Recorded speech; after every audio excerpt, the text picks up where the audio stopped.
Денес се одржа 21-та седмица на Советот на општина Струмица. Имавме 31 точка на дневен ред. Првите 13 точки се однесува за буџетот на општина Струмица, за кварталниот извештај, за годишниот извештај,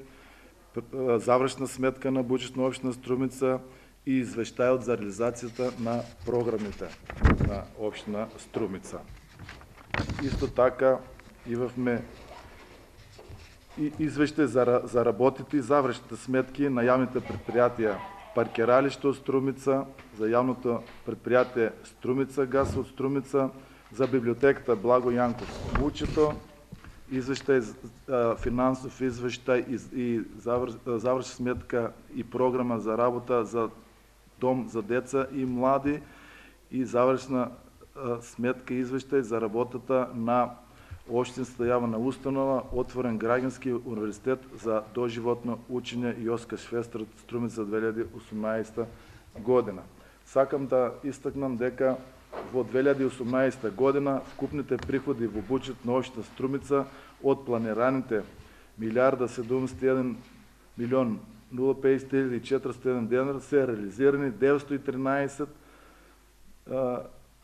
милиони 275.780 денари или 85%. Вкупните приходи ги сочинуваат основниот буџет кој е реализиран со 348 милиони 367.536 денари или 73% во однос на планираното, наменски дотации кои се реализирани во износ од 487.887.250 денари или 100% од